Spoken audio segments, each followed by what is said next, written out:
कर्ज रोखे धारकांशी पत्रव्यवहार या 12वी एसपीच्या 7व्या चॅप्टरच्या तिसऱ्या व्हिडिओमध्ये मी प्रसाद सर तुम्हा सर्व 12वी कॉमर्स आणि आर्ट्सच्या विद्यार्थ्यांचं मनापासून स्वागत करतोय। आजच्या व्हिडिओमध्ये आपल्याला आपलं तिसरं पत्र डिस्कस करायचं आहे। दुसरं आणि तिसरं असे दोन पत्र आपल्याला या चॅप्टर मधून डिस्कस करायचे आहेत। पहिला पत्र असेल की अधिपत्राद्वारे कर्ज रोखे धारकांना व्याज संबंधी कळविणारे माहितीचे पत्र आणि दुसरं असेल इलेक्ट्रॉनिक पद्धतीने व्याज बाबत कर्ज रोखे धारकांना कळविण्याबाबतचे माहितीचे पत्र। राईट, असे दोन पत्र आपल्याला डिस्कस करायचे आहेत। जर तुम्ही याच्या अगोदरचे व्हिडिओज जर बघितला असाल तर सर्व गोष्टी तुम्ही फॅमिलियर असाल। रिक्वेस्ट करेन एक 2 तासाचा वेळ द्या, फक्त अगोदरचं पूर्ण पत्र व्यवहारचं चॅप्टर बघून घ्या, जेणेकरून पत्राचे 10 पैकी 10 मार्क्स तुमचे फिक्स होतील। बघा, आता जेव्हाही एखादा एक व्यक्ती कंपनीचे कर्ज रोखे खरेदी करतो तर त्या कर्ज रोख्यावर कंपनी त्याला ठराविक कालावधीनंतर ठराविक दराने व्याज देत असते आणि हे व्याज जे आहे कंपनी दोन प्रकारे देत असते। एक, कंपनीचे जेव्हा मी कर्ज रोखे खरेदी करत असतो तर त्यावेळेस कंपनीला ऑलरेडी माझं बँक अकाउंट माहित असतं, तर कंपनी डायरेक्ट माझ्या बँक अकाउंटवर व्याजाची रक्कम ट्रान्सफर करत असते। त्याला इलेक्ट्रॉनिक पद्धतीने म्हणतात, म्हणजे कंपनी डायरेक्ट एका बँक अकाउंट मधून माझ्या बँक अकाउंट मध्ये पैसे टाकत असते, याला इलेक्ट्रॉनिक पद्धतीद्वारे म्हणतात। अधिपत्राद्वारे म्हणजेच काय की कंपनी तुम्हाला जेव्हा पत्र पाठवते तर त्या पत्रासोबत एक इंटरेस्ट वॉरंट किंवा डिव्हिडंड वॉरंट तुम्हाला सेंड करते। ते वॉरंटचं कागद घेऊन तुम्हाला बँकेत जायचंय, बँकेत तुम्हाला तुमच्या बँकेत जाऊन जमा करायचंय। तुमच्या बँकेत जमा केल्यानंतर बँक काय करेल, ते वॉरंट ठेवून घेईल आणि जेवढेही व्याज तुम्हाला मिळणार आहे ते कंपनीच्या अकाउंट मधून पैसे काढेल आणि बँक ते तुमच्या अकाउंट मध्ये ट्रान्सफर करेल। यालाच म्हणतात अधिपत्राद्वारे व्याज देणे। ऑलराईट, सो पुस्तक इथला पेज नंबर 104 वर याबाबत पूर्ण थेरी दिलेली आहे। आपण पहिल्या 5 मिनिटाच्या फटाफट थेरी रिवाइज करून घेऊ आणि मग नंतर पत्र व्यवस्थित लिहायला स्टार्ट करू। ओके, कर्ज रोखा हे कंपनीचे कर्ज भांडवल आहे। म्हणजेच कर्ज रोखा म्हणजेच काय, डिबेंचर्स हे कंपनीनं बॉरोड केलेलं कॅपिटल आहे, लोन घेतलेलं कॅपिटल आहे कर्ज रोख्यांकडून। कर्ज रोख्यांमध्ये केलेल्या गुंतवणुकीवर कर्ज रोखेदारास व्याजाच्या स्वरूपात उत्पन्न मिळते आणि जेही लोक कंपनीचे डिबेंचर्स परचेस करतात, कंपनीला पैसे देतात, त्याच्या बदल्यात कंपनी त्यांना जे आहे व्याज देत असते। कर्ज रोख्यावरील व्याज कंपनीस द्यावे लागते, ते नफ्यावर अवलंबून नसते। इथं लाईन इम्पॉर्टंट आहे, व्यवस्थित चेक करा काय सांगण्यात आलेलं आहे। कंपनी जर एक वेळेस कर्ज रोखे धारकांकडून पैसे घेतली तर कंपनीला फायदा होते किंवा नुकसान होते, डझंट मॅटर, तुम्हाला एव्हरी इयर त्यांना व्याज द्यायचं। सपोज जर तुम्ही बँकेकडून लोन घेतलं आणि ते लोन घेऊन बिझनेस केलं, तुमच्या बिझनेसला फायदा होते किंवा लॉस होते, तुम्हाला बँकेला त्या लोन वरचे इंटरेस्ट पेड करतच राहावं लागते, त्याच पद्धतीने आहे। ऑलराईट, देय असलेले व्याज काय सांगण्यात आलेलं आहे, देय असलेले व्याज कंपनी व्याज अधिपत्राद्वारे देण्याची व्यवस्था करते आणि हे जे व्याज आहे ते कंपनी व्याज अधिपत्राद्वारे सेंड करते। म्हणजेच काय, एक वॉरंट इश्यू करते, ते वॉरंटचा कागद घेऊन बँकेत जायचं आणि बँक तुम्हाला पैसे खात्यात जमा करत असते। व्याज अधिपत्र हे पत्रासोबत जोडण्यात येते। आता कंपनी जेव्हा तुम्हाला पत्र लिहिते की बाबा आमच्या कंपनीनं तुमच्या कडून घेतलेल्या पैशांवर, कर्ज रोख्यांच्या स्वरूपात घेतलेल्या पैशांवर तुम्हाला 1000 रुपये व्याज देण्याचं निश्चित केलेलं आहे आणि हे व्याज तुम्हाला या तारखेला आमची मीटिंग झाली, असं सर्व डिटेल्स घेणार एक पत्र असतं आणि त्या पत्रासोबत स्टॅपलर मारून एक वॉरंट असतं। पत्र स्वतःजवळ ठेवून घ्यायचं आणि अधिपत्र म्हणजेच डिव्हिडंड वॉरंट जे आहे किंवा इंटरेस्ट वॉरंट बँकेत नेऊन जमा करून टाकायचं, बँक त्याचे पैसे तुमच्या खात्यात जमा करत असते। या पत्रात कर्ज रोख्यांच्या संख्या, आता या पत्रामध्ये काय काय दिलेलं असतं, नंबर 1 तुमच्याजवळ किती कर्ज रोखे आहेत, दुसरा त्या कर्ज रोख्यांचा क्रमांक, जसं तुमच्याजवळ शेअर्स असतील तर प्रत्येक शेअरचा एक सिक्वेन्स नंबर असतो, तसंच तुम्हाला जे कर्ज रोखे मिळालेले आहेत तर त्या प्रत्येक कर्ज रोख्यांचा क्रमांक, ढोबळ रक्कम। आता कधी कधी काय होते, मी मागच्या व्हिडिओज मध्ये तुम्हाला सांगितलं होतं की जर एका व्यक्तीला लाभांशाची रक्कम 5000 पर्यंत मिळत असेल किंवा व्याजाची रक्कम कंपनीकडून 5000 पर्यंत मिळत असेल तर त्याच्यावर काही टॅक्स नाही, बट त्याच्यापेक्षा जास्त जेव्हा रक्कम तुम्हाला लाभांश किंवा टीडीएस इंटरेस्टच्या स्वरूपात मिळते तर त्याच्यावर तुम्हाला सरकारला टॅक्स द्यावं लागतं 10%। शैक्षणिक फायनान्शियल इयर 2024 आणि 2025 मध्ये 5000 पर्यंत मर्यादा आहे, त्याच्यावर त्याच्यानंतर तुम्हाला टॅक्स द्यावा लागेल। बट फायनान्शियल इयर 2025 आणि 26 मध्ये ते तुमची लिमिट 5,000 जी होती ती आता 26 आणि 27 मध्ये वाढून 10,000 करण्यात आलेलं आहे. म्हणजे जर तुम्हाला एखादी कंपनीनं डिबेंचरवर इंटरेस्ट 8,000, 9,000, 7,000 दिलं तर तुम्हाला काही टीडीएस द्यायची गरज नाही. बट तुम्हाला मिळणारा लाभांश किंवा तुम्हाला मिळणारा व्याज जर 10,000 पेक्षा जास्त असेल कधीपासून 1 एप्रिल 2026 पासून पुढे आता. ओके, त्याच्यानंतर कधीही तुम्हाला जर 10,000 पेक्षा जास्त व्याज किंवा लाभांश मिळाला मग अशा वेळेस तुम्हाला 10% टीडीएस द्यावं लागणार आहे. तर इथं हेच सांगण्यात आलेलं आहे की एकूण टीडीएस, ढोबळ रक्कम, टीडीएस किती, मग निव्वळ देय किती, हे सर्व गोष्टी, हे सर्व जर तुम्ही फर्स्ट टाइम बघत असाल तर हे तुम्हाला असं सांगून कळणार नाही, मला प्रॉपर तक्ते तयार करावं लागेल. बट तुम्ही जर मागचे जर व्हिडिओ बघितलात की भागधारकांना अधिपत्राद्वारे लाभांश वाटणारे पत्र किंवा वाटपाबाबत माहिती देणारे पत्र याचा जर व्हिडिओ बघितलात तर त्याच्यामध्ये सर्व गोष्टी ऑलरेडी सांगण्यात आलेल्या आहेत. ओके, जे की इथून पुढे पण सांगेन. व्याज देण्यासंबंधीचे संचालक मंडळ ठराव संमत करते. कंपनी व्याज अधिपत्राद्वारे किंवा इलेक्ट्रॉनिक पद्धतीद्वारे व्याज देते. आता कंपनी जे व्याज द्यायली हे दोन पद्धतीने देते, एक तर अधिपत्र किंवा दुसरा इलेक्ट्रॉनिक. इलेक्ट्रॉनिक म्हणजेच काय, डायरेक्ट तुमच्या खात्यात पैसे जमा होणार. अधिपत्र म्हणजेच काय, पहिले कंपनी मार्फत तुमच्या रजिस्टर्ड ऍड्रेसवर, तुमच्या दुकानाचा ऍड्रेस, घराचा ऍड्रेस जे पण तुम्ही कंपनीला दिलेत त्या ऍड्रेसवर एक पत्र येईल, पत्रासोबत अधिपत्र येईल. अधिपत्र म्हणजेच इंटरेस्ट वॉरंट किंवा डिव्हिडंड वॉरंट, ते नेऊन तुम्हाला बँकेत द्यायचं आहे. बँक कंपनीच्या अकाउंट मधून पैसे काढून तुमच्या अकाउंट मध्ये जमा करत असते. All right, that's it. आता हे पत्र लिहित असताना कशा कशा पद्धतीने लिहायचं किंवा काय काय गोष्टी करण्यात येतात स्टेप बाय स्टेप आपण चेक करूयात. हा उर्वरित जो आतापर्यंतचा जो डाटा आहे तो आपला प्रत्येक लेटर मध्ये समान असणार आहे, हे आपण चेंज करत नाही आहोत. विषय आणि महोदय पासून आणि दिनांक पासून सर्व गोष्टी चेंज होत असतात. ऑलराईट, आणि ह्या डी बद्दल पण तुम्हाला मागच्या व्हिडिओज मध्ये सांगण्यात आलेलं आहे. वापस आता तेच तेच गोष्टी रिपीट करत नाही. सर्वात पहिले आपण पत्र लिहूयात कर्ज रोख्यावरील व्याज देण्याबाबतचे पत्र, जे की असेल अधिपत्राद्वारे. तर विषयामध्ये या सर्वात पहिले इथे लिहूयात. आता तुम्ही जरा व्हिडिओ फर्स्ट टाइम बघत असाल, व्हिडिओ पॉज करायचा, मी बाजूला सरकतो. व्हिडिओ पॉज करून हे सर्व गोष्टी एका कागदावर लिहून घ्यायचे आणि मग व्हिडिओ प्ले करून विषयपासून माझ्यासोबत लिहायला स्टार्ट करायचं. ओके, चला. सर्वात पहिले विषय, कर्ज रोख्यावर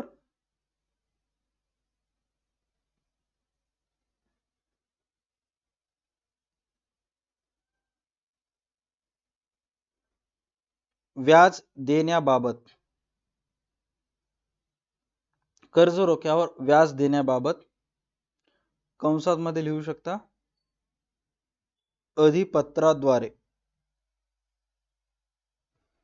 तस तर तुम्हाला प्रश्नामध्ये येतेच, कर्ज रोख्यावर व्याज देण्याबाबत अधिपत्राद्वारे सर्व कर्ज रोख्यांना पत्राद्वारे माहिती द्या. ओके, चला. सर्वात पहिले आता हे लिहिल्यानंतर बघा सिक्वेन्स समजून घ्या, क्रमवारी. अगोदर संचालक मंडळाची सभा होते की किती तारखेला व्याज द्यायचं वगैरे काय नाही, संचालक मंडळाची ठराव संमत होते की व्याज कधी द्यायचं काय नाही.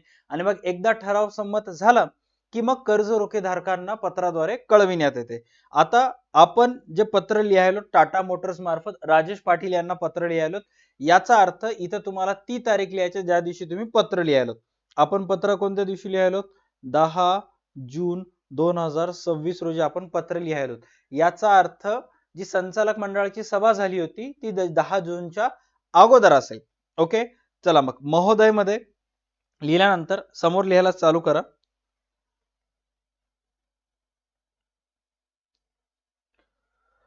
संचालक मंडळाच्या सूचनेनुसार, म्हणजे संचालक मंडळ सूचना देतात सर्व चिटणीसांना की बाबा कर्ज रोखे धारकांना माहिती द्या. त्यामुळे इथं आपण सर्वात पहिले लिहिलो संचालक मंडळाच्या सूचनेनुसार आपणास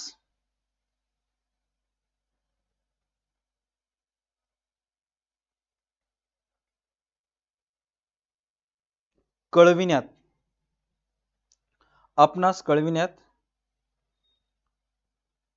येत आहे की.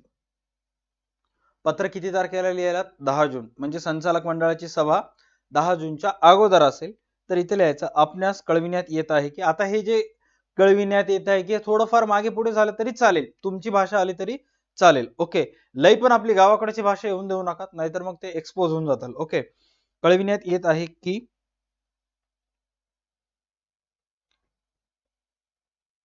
दिनांक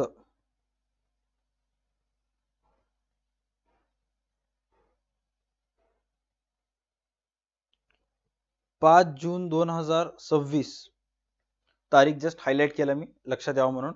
5 जून 2026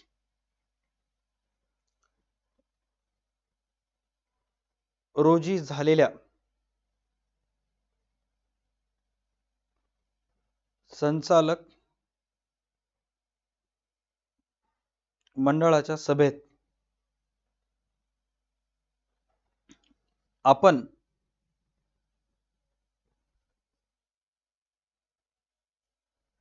खरेदी केलेल्या,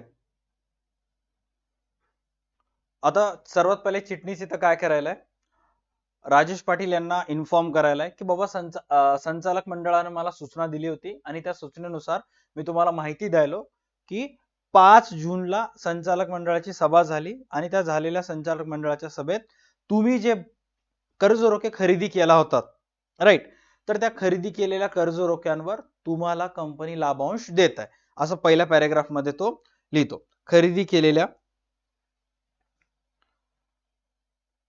200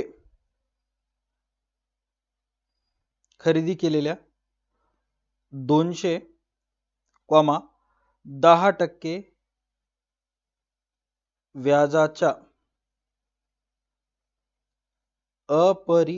अपरिवर्तनीय, आता याचा अर्थ काय की इथं तो शॉर्ट मध्ये सांगायलाय की आपण खरेदी केलेले 200 कर्ज रोखे, जेव्हा पण कर्ज रोखे तुम्ही खरेदी केलेले सांगता, मी 500 कर्ज रोखे खरेदी केलो, तर फक्त 500 कर्ज रोखे खरेदी केलं म्हणून सांगायचं नाही, तर त्या 500 वर व्याजाचा दर सांगायचा असतो. माझ्याजवळ 500 शेअर्स आहेत 7% रेट ऑफ इंटरेस्ट न, माझ्याजवळ 1000 शेअर्स आहेत 8% रेट ऑफ इंटरेस्ट ना, हे अशी जेव्हा माहिती सांगता त्याला कंप्लीट माहिती म्हणतात पूर्णपणे. 200 कर्ज रोखे खरेदी केलो, व्याजाचा दर कोण सांगा, व्याजाचा दर जोपर्यंत सांगत नाहीत तोपर्यंत माहिती पूर्ण होत नाही. आणि हे जे माहिती आहे हे तुम्ही तुमच्या मित्राला नाही, कंपनीचा चिटणीस कर्ज रोखे धारकाला सांगायला आहे, म्हणजे कंपनीचा चिटणीसाला सर्व माहिती त्या पत्रामध्ये द्यावी लागेल, असं आपण ऑलरेडी डिस्कस केला होता. ओके सर, 200 कर्ज रोखे राजेश पाटील खरेदी केला होता, ज्याच्यावर व्याजाचा दर किती आहे, 10% आहेत, आणि कर्ज रोख्यांचे 8 प्रकार असतात, त्या 8 पैकी कोणतं प्रकार आहे, अपरिवर्तनीय. अपरिवर्तनीय म्हणजेच काय, याचं रूपांतर पुन्हा भागांमध्ये होऊ शकत नाही. ओके, अपरिवर्तनीय 100 रुपये प्रत्येकी मूल्य असलेल्या, म्हणजे 200 कर्ज रोखे आहेत राजेश पाटील जवळ, 10% व्याजदर, आणि एका कर्ज रोख्याची किंमत 100 आहे. ओके, 100 रुपये प्रत्येकी मूल्य असलेल्या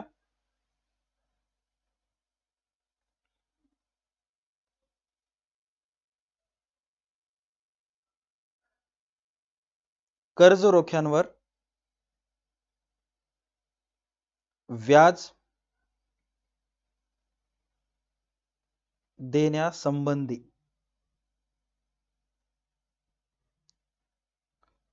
ठराव संमत करण्यात आला. तुम्हाला तर माहित आहे की कोणतीही गोष्ट जर करायचं असेल कंपनीच्या पॉइंट ऑफ व्ह्यू न, तर संचालक मंडळाची बोर्ड ऑफ डायरेक्टरची मीटिंग घ्यावं लागते, ठराव संमत करावा लागतो. चिटणीस त्याच्या मनानुसार कोणतीही गोष्ट करू शकत नाही. चिटणीसाला सर्व गोष्टी कायदेशीररित्या कायद्याच्या चौकटीत राहून करावे लागतात. ऑलराईट, चलो डन, इथंपर्यंत क्लिअर झाला. चला आता त्याचा तपशील तुम्हाला खालील प्रमाणे लिहायचा आहे की किती कर्ज रोखे होते काय नाही ते इथे लिहायचं. त्याचा तपशील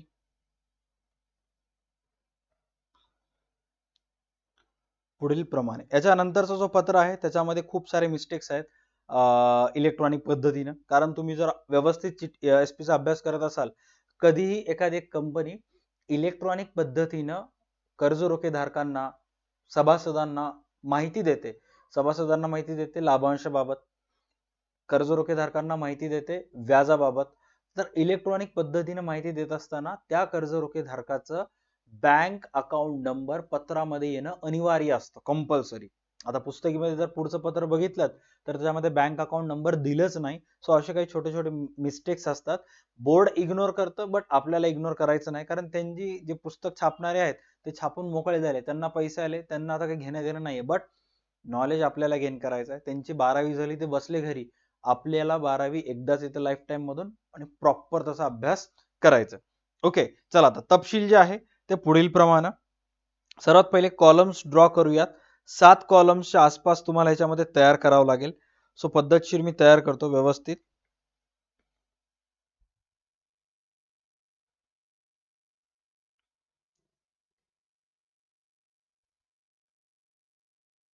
हे तुमच्या पेजवर बसत नसेल, जागा पुरत नसेल, तर तुम्ही पुढच्या पेजवर सुद्धा लिहू शकता. त्याच्यामध्ये असं काही इश्यू नाहीये. ओके, फक्त लिहित असताना व्यवस्थित लिहायचं.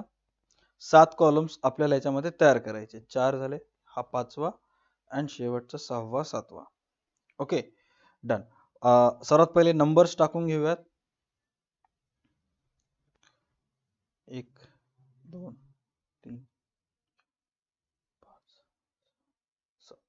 पहिल्या याच्यामध्ये लिहा पान क्रमांक. आता पान क्रमांक हे काय भानगड आहे? जेवढेही कंपनीचे, नीट लक्षात घ्या मी काय सांगायलो, जेवढेही कंपनीचे कर्ज रोखे धारक असतात त्या सर्वांची नावे कंपनीच्या नोंदवहीमध्ये लिहिलेली असतात, राईट.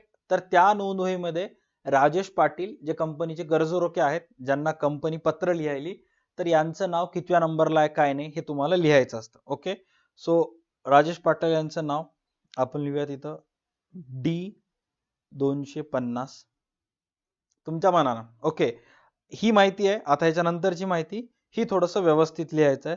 जसं की कर्ज रोख्यांची संख्या, की बाबा राजेश पाटील जवळ कंपनीचे एकूण किती कर्ज रोखे आहेत. आता इथं तुम्ही तुमच्या मनानं काही लिहू शकत नाही. जे पत्रामध्ये तुम्ही नमूद केलं, बघा पत्रामध्ये आपण काय नमूद केलं की आपल्याजवळ किती शेअर्स आहेत, म्हणजे कंपनीचा चिटणीस काय नमूद केला, राजेश पाटील जवळ किती भाग आहेत, सॉरी किती कर्ज रोखे आहेत, 200. तर इथं सुद्धा तुम्हाला लिहायचं आहे 200. ओके, त्याच्यानंतर तिसरा हा सर्वात महत्वाचा आहे. याच्यामध्ये तुम्हाला लिहायचं आहे की प्रत्येक कर्ज रोख्यांचे एक सिरियल वाईज अनुक्रमांक दिलेला असतो प्रत्येक शेअर्सला किंवा प्रत्येक डिबेंचर्सला. तर इथं तुम्हाला लिहायचं कर्ज रोख्यांचे क्रमांक, आणि ते क्रमांक तुम्हाला 2 फॉर्मॅट मध्ये लिहायचं आहे. कोणतं 2 फॉर्मॅट? पासून पर्यंत. पासून पर्यंत. आता याचा अर्थ कसं बघा, पासून पर्यंत. आता इथं मी लिहितो 701 पासून 900 पर्यंत. का? कारण आपल्याजवळ भागांची संख्या, सॉरी आपल्याजवळ कर्ज रोख्यांची टोटल संख्या किती आहे, 200 आहे. मग 701 पासून चालू होईल, 200 ला संपेल. ह्याच्यावरून आठवलं की मागच्या पत्रामध्ये आय गेस मी मिस्टेक केली होती का, चेक करतो. ओके, हा मागच्या यस, ज्यांनी आता मागचं व्हिडिओ बघितले त्यांना कळेल की मिस्टेक काय मिस्टेक आहे. कारण हे लिहित असताना मला मागचं लक्षात आलं की मागच्या पत्रामध्ये मी काय केलं होतं बघा, लास्ट व्हिडिओ जर तुम्ही बघितला असाल तर आपल्याजवळ मागणी केलेले कर्ज रोखे आय गेस 100 होते, आणि प्रत्येकांची किंमत किती होती चेक करूयात.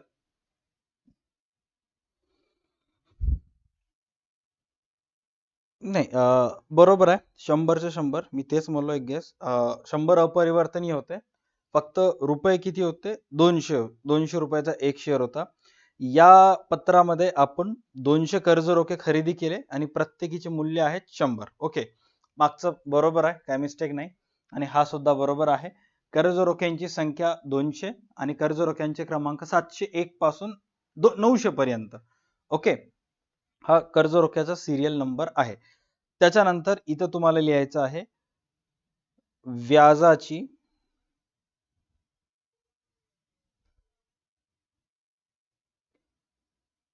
ढोबळ रक्कम. हा, आता नीट लक्षात घ्या ज्यांनी मागचे व्हिडिओज बघितले नाहीयेत, की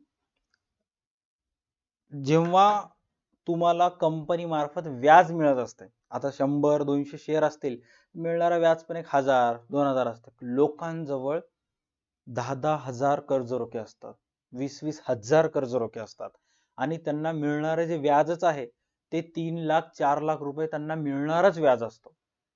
आता इमॅजिन करा की आपण फायनान्शियल इयर मध्ये आहोत 25-26, जे कॉमर्शियल अकाउंट आहेत त्यांना लगेच झटमन समजून जातं मी काय सांगायलो.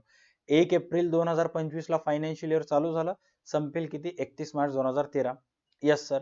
या वर्षभरात जर तुम्हाला मिळणारा लाभांश 70,000 असेल, मिळणारा लाभांश किती असेल 70,000, तुम्हाला एका कंपनीकडून व्याजच मिळालं 70,000 किंवा इंटरेस्ट मिळालं 70,000 किंवा डिव्हिडंड मिळालं, शेअर असतील तर डिव्हिडंड, डिव्हेंचर असतील तर इंटरेस्ट, तर तुम्हाला मिळणारा व्याज किती आहे 70,000 रुपये आहे. ओके. तर आता या वर्षीच्या नियमानुसार 25 आणि 26च्या नियमानुसार 5,000 पर्यंत लाभांश करमुक्त आहे, त्याच्यावर टॅक्स पेड करायची गरज नाही. मग 70 मधून 5 गेले किती राहिले 65,000 राहिले. मग त्या 65,000 वर तुम्हाला टीडीएस द्यावं लागेल. सर 65,000 वर टीडीएस किती टक्के द्यावं लागेल 10% टीडीएस. मीन्स त्या टीडीएस ची कर कपात 5व्या ह्याच्यात लिहायचं तुम्हाला कर कपात. तुम्ही आता काहीच लिहू नका, फक्त समजून घ्या, कारण या गणितामध्ये 70,000 येत नाही, वेगळं येतं. ओके. कर कपात टीडीएस व्याज रकमेवर,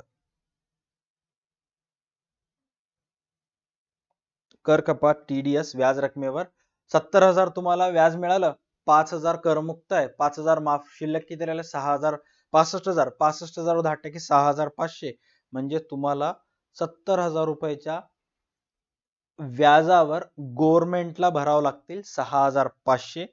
मग तुमच्यासाठी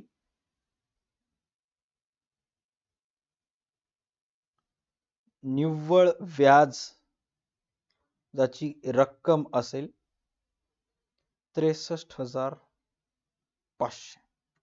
निव्वळ व्याजाची रक्कम किती असेल 63,500. भलेही कंपनीने तुम्हाला 70,000 दिलं, निर्मला सीतारामन, भारत सरकार टॅक्स नियम लॉज मध्ये येतात आणि त्या 70,000 वर 10%, 70,000 वर 10% कसं मिळालं 70,000, 5,000 करमुक्त आहे, 70 मधून 5 गेले टॅक्स फ्री, शिल्लक किती राहिले 65, 65,000 वर 10% किती येईल 6,500. जर ते 5,000 च नियम तुम्ही विसरलात आणि डायरेक्ट 70,000 वर 10% काढलात तर इथे किती येते 7 आणि मग इथे येईल 63. 500 रुपयाचं घोळ होतं, त्यामुळे नियम लक्षात पाहिजे. आता हे जे टॅक्स फ्री ची लिमिट आहे 5,000 ची, हे येणाऱ्या 1 एप्रिल 2026 पासून ऑनवर्ड्स पुढे आता नियम बदलू जे पर्यंत 10,000 होणार आहे. सर मग समजा आपल्याला पुढच्या वर्षी पण लाभांश किंवा इंटरेस्ट 70,000 मिळालं, मग पुढच्या वर्षी काय होईल, पुढच्या वर्षी होईल काय 70,000 मधून 10,000 डिडक्ट होतील, कशाचे टॅक्स फ्रीचे, शिल्लक किती राहिले 60, मग त्या 60,000 वर 10% चार्ज होईल, तर 60,000 वर 10% किती येईल 6,000. इट मीन्स टीडीएस ची रक्कम होईल 6 अँड त्याच्यानंतर तुम्हाला मिळणारा निव्वळ व्याज असेल किती हजार 64,000, हे पुढच्या वर्षी पासून. ओके. तर आता सध्या जर जे गणित आपण करायलो त्याच्यामध्ये आपल्याला मिळणारा जो व्याज आहे तो तेवढं काही जास्त नाहीये. का? कारण आपल्याजवळ टोटल भाग आहेत कंपनीचे कर्जरोखे आहेत 200 आणि एका कर्जरोख्याची किंमत आहे 100, म्हणजे टोटल कर्जरोखे आपल्याजवळ कितीचे आहेत 20,000 चे आहेत. इट मीन्स तुम्ही कंपनीला 20,000 रुपये दिलेत. ऑलराईट. आता 20,000 तुम्ही जेव्हा कंपनीला देता, कंपनी व्याजाचा दर किती टक्के सांगितली चेक करा, 10% व्याजाचा दर आहे. 20,000 वर 10% किती येईल 2,000, तर व्याजाची रक्कम इथे लिहायची 2,000. टीडीएस 0 रुपये लागेल का, कारण मिळणारा व्याज 5,000 पेक्षा कमी आहे, 0. निव्वळ व्याज पण असेल तुमचं किती हजार 2,000. That's it. अँड मग त्याच्यानंतर 7व्या कॉलम मध्ये, शेवटच्या कॉलम मध्ये तुम्हाला लिहायचं आहे कंपनीनं जे तुम्हाला पत्र पाठवलं त्या पत्रासोबत तुम्हाला डिव्हिडंड वॉरंट किंवा इंटरेस्ट वॉरंट सुद्धा इश्यू केलं, जे तुम्ही बँकेत दाखवून बँकेतून तुम्हाला किती हजार मिळणार आहेत 2,000 मिळणार आहेत. ते जे व्याज अधिपत्र असतं, व्याज अधिपत्र कंपनी तुमच्या एकट्यालाच देते का नाही, कंपनीचे अनेक कर्जरोखे धारक असतात, त्यापैकी तुम्हाला जे मिळालेलं आहे interest warrant IW stands for interest warrant. Interest warrant number 2538 म्हणजे कंपनीनं तुमच्या अगोदर 2537 जणांना वॉरंट इश्यू केलं. तुम्हाला मिळणारा वॉरंट आहे 2538. Okay done. ही झाली सगळी माहिती. जर तुम्हाला एक्झाम मध्ये जागा पुरली, काय सांगायलो, एक्झाम मध्ये जर व्यवस्थित जागा शिल्लक असेल तर असं एखादं एक वळ सोडून सुद्धा तुम्ही लिहू शकता, जेणेकरून थोडस कुठं ना कुठं चांगलं दिसेल. Okay done. चला हे झालं तपशील. आता हे लिहिल्यानंतर बस खाली एक छोटीशी लाईन लिहून टाकायची आणि कार्यक्रम संपून टाकायचा. इथं काय लिहायचं, सोबत वरील रकमेचे व्याज अधिपत्र जोडले आहे. याच्या अगोदर पण सांगितलं होतं, कधी पण तुम्ही जेव्हा कोणाला ईमेल करता, मेल करत असताना तुम्हाला जर एखादा एक व्हिडिओ किंवा एखादी एक फाईल पाठवायची असेल तर वर अटॅचमेंटचं ऑप्शन असतं मेल सेंड करत असताना. बस तसंच तुम्हाला पत्रामध्ये शेवटी सोबत असं लिहावं लागतं आणि जेणेकरून कळेल की बाबा हा नुसतं पत्रच नाहीये, तर याच्यासोबत एक व्याज अधिपत्र सुद्धा आहे. Done right. अशा पद्धतीनं हा झाला तुमचा पत्र, कर्ज रोख्यांना व्याज देण्याबाबतचे अधिपत्राद्वारे कळविणारे पत्र. आता याच्यामध्ये थोडंसं आपण चेंज करूयात. ओके याच्यामध्ये काय चेंज करूयात की कंपनी जे पत्र पाठवत असते ते फक्त आणि फक्त अधिपत्राद्वारेच कंपनी व्याज देते का? नाही सर. कंपनी इलेक्ट्रॉनिक पद्धतीनं, electronic clearance system NEFT, NEFT national electronic fund transfer या मेथडनं सुद्धा कंपनी जे आहे ते पैसे पाठवत असते. मग आता ते जेव्हा कंपनी पैसे पाठवते त्यावेळेस तुम्हाला काय करायचं काय नाही. चला वापस आपण दुसरं पत्र करूयात ज्याच्यामध्ये सेम वरची माहिती सेम असेल. वन्स अगेन व्हिडिओ पॉज करा, व्यवस्थित हे सर्व डाटा एवढं लिहून घ्या आणि मग समोर आपण वापस विषय पासून स्टार्ट करूयात. ओके चला सर्वात पहिले विषय इथे लिहून घेतो मी. विषय येईल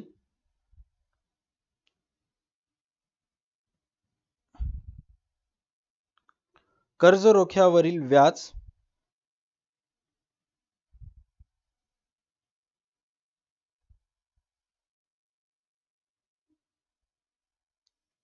इलेक्ट्रॉनिक पद्धती, ज्याला कंसामध्ये लिहूयात आपण ECS इलेक्ट्रॉनिक क्लिअरन्स सिस्टीम और नेफ्ट द्वारे देण्याबाबत. इथपर्यंत क्लिअर राईट. महोदयला थोडंसं घेऊयात आपण खाली एक वळ. शेअर होल्डरला माहिती देऊयात आपण 12 ऑगस्ट 2026 आणि आपली मीटिंग होईल 5 ऑगस्ट 2026. आता एवढं तर बेसिक माहित आहे. याच व्हिडिओमध्ये सांगितलं होतं शेअर होल्डरला कळवण्याच्या अगोदरच संचालक मंडळाची सभा होत असते. ओके सो याला रेड कलर मध्ये मी शिफ्ट करतो. चलो या आता वापस या महोदय पासून आणि तिथून सर्व गोष्टी आपण आपल्या कंट्रोल मध्ये घेऊन टाकूयात. काही अवघड नाही, सोपे आहेत. ओके वापस तेच लाईन लिहायचं आहे. संचालक मंडळाच्या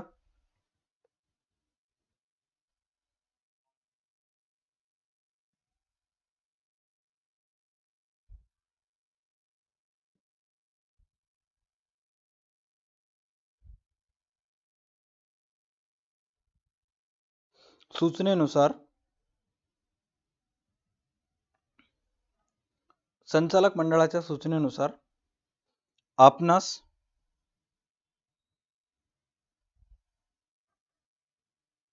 कळविण्यात येत आहे की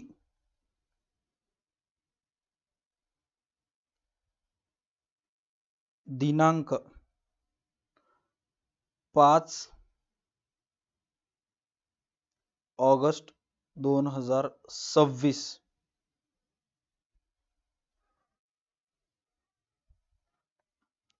रोजी झालेल्या संचालक मंडळाच्या सभेत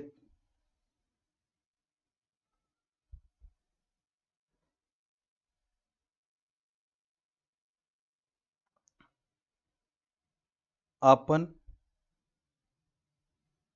खरेदी केलेल्या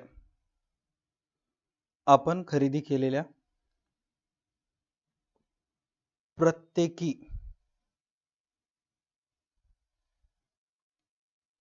₹100 किंमत असलेल्या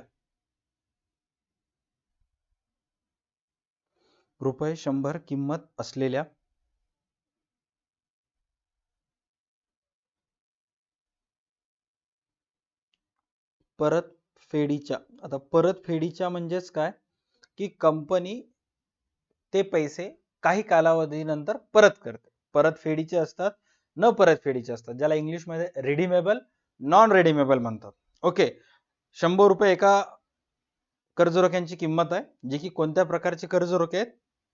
परतफेडीचे आहेत. ओके, परतफेडीच्या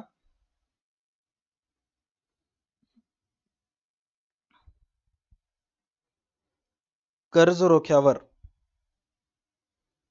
10% दराने 31 मार्च 2027 रोजी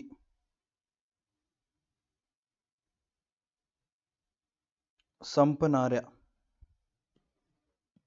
31 मार्च 2027 रोजी संपणाऱ्या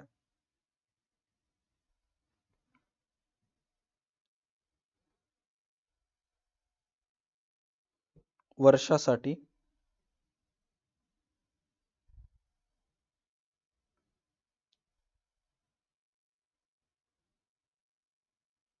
देण्याबाबतचा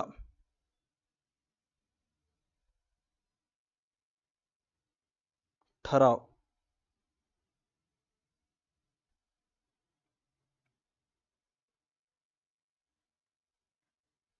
संमत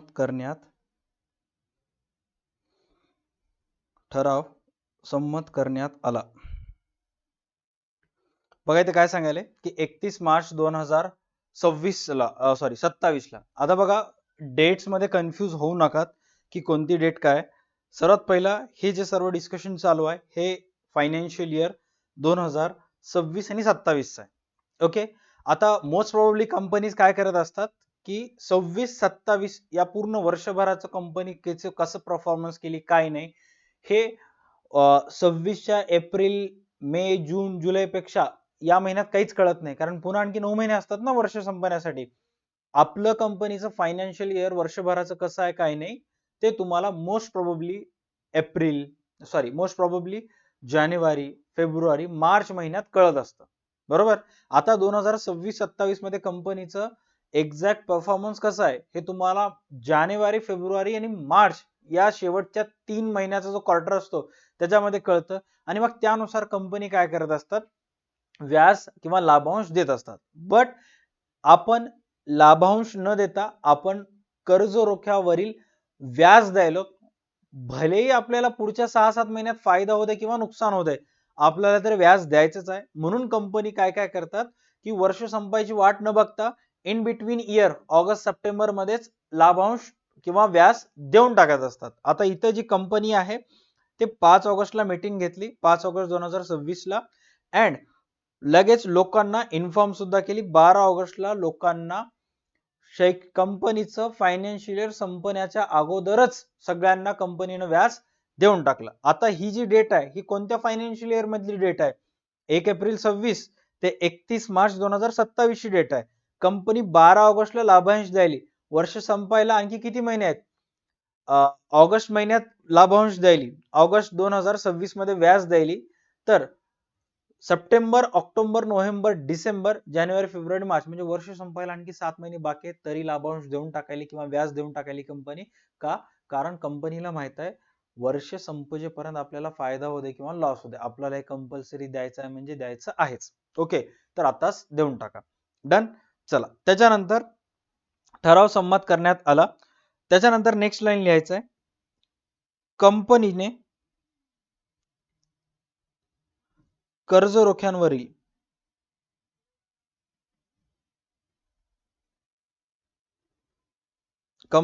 कर्ज रोख्यांवरील व्याज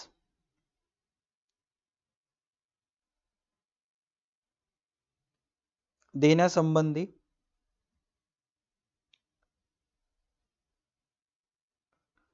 सर्व तरतुदींचे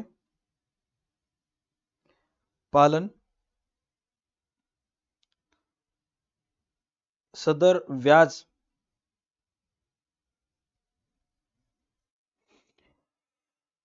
पालन करून सदर व्याज सर्व कर्ज रोखे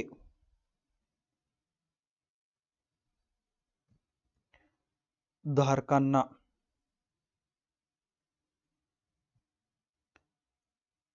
देण्यात येत आहे. त्याचा तपशील पुढील प्रमाणे. ओके, चला, या एवढ्या ह्याच्यामध्ये आपण सगळे लिहिलं. शेअर होल्डर्सला पूर्ण आदर, सन्मान, मान, त्याचं जे पण काय आहे लाडी गोडी सर्व लावलं अँड मग सर्व डिटेल्स आपण त्याच्यामध्ये लिहिलेत. आता तुम्हाला लिहायचं आहे तपशील, की त्याच्याजवळ किती कर्ज रोखे होते, एका कर्ज रोख्यावर किती टक्के लाभांश वगैरे सर्व गोष्टी आपल्याला तपशीलमध्ये लिहायचं, जे की पुढील प्रमाणे असेल. ओके, थोडस एक्सटेंड करून घेतो मी डाटा म्हणजे आपल्याला जागा पुरेल.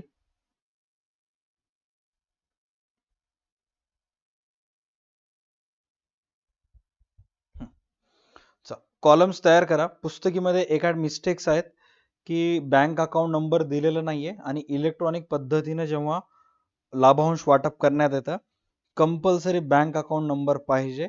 सो पुस्तकीमध्ये दिलेलं नाही, बट आपण टाकूयात, डोंट वरी.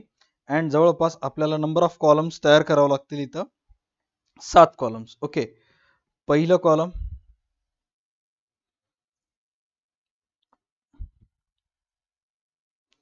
3, 4, 1, 2, 3, 4, 5, 6.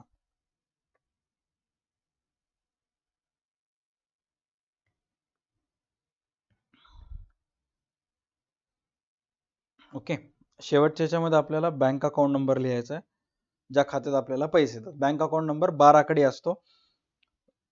1, 2, 3, 4, 7. सर्वात पहिला रजिस्टर्ड नंबर, की कंपनीच्या कर्ज रोखे धारकांच्या पुस्तकात आपला नंबर कितवा आहे तो रजिस्टर्ड क्रमांक लिहा. असं कसं क्रमांक. Okay,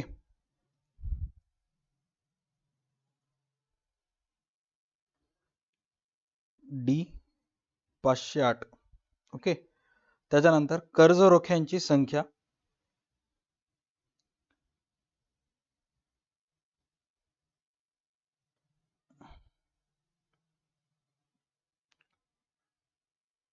100, sorry 200.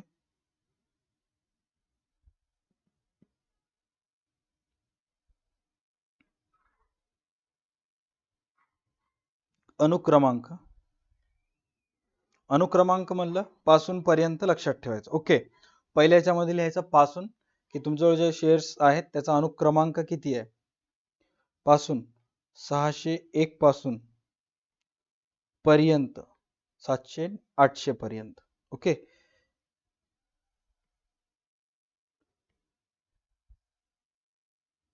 डन. पासून पर्यंत झालं. त्यानंतर एकूण व्याज बघा पत्रामध्ये की एकूण व्याज किती व्हायले. एका शेअरची किंमत 100 रुपये आहे. तुमच्याजवळ 200 शेअर्स आहेत, म्हणजे 200 गुणिले 100 20,000. 20,000 वर 10% व्याज येईल 2,000 रुपये, ज्याच्यावर TDS 10% TDS government rules, but त्याची लिमिट 5,000 पेक्षा जास्त लाभांश आपल्याला मिळायला पाहिजे, त्याच्यामुळे येत नाही.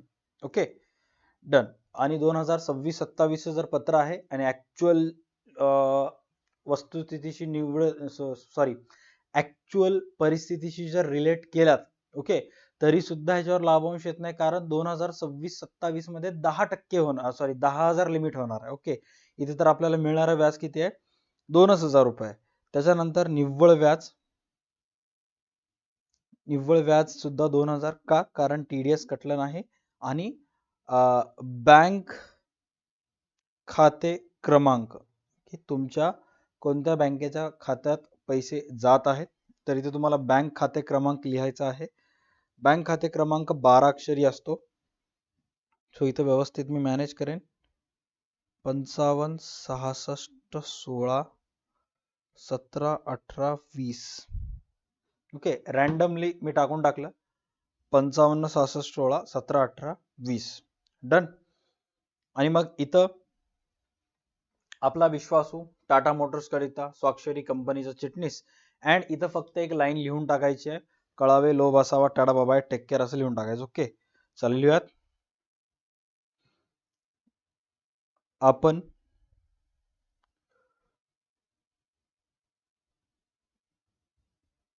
कंपनीकडे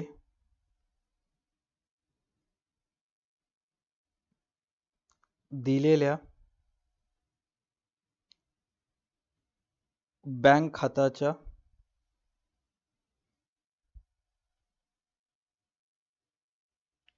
तपशील नुसार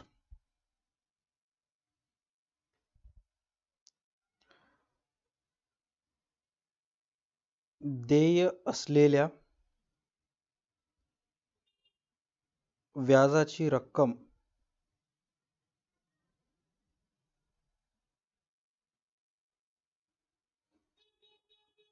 इलेक्ट्रॉनिक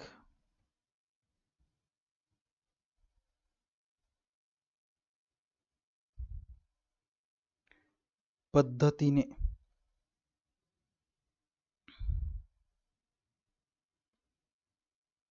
वर्ग करण्यात येईल.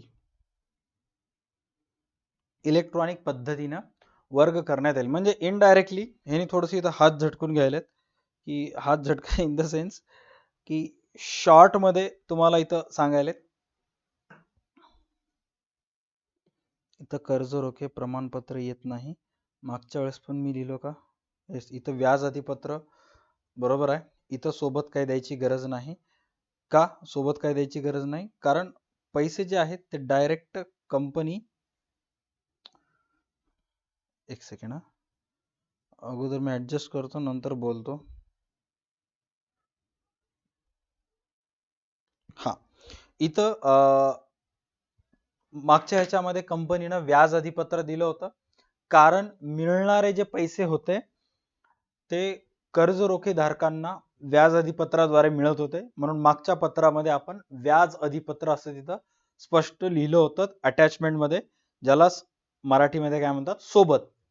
ओके, जसं इथं बघू शकता सोबत व्याज अधिपत्र, तसं या पत्रामध्ये तशा प्रकारे तुम्हाला काहीही लिहायची गरज नाहीये.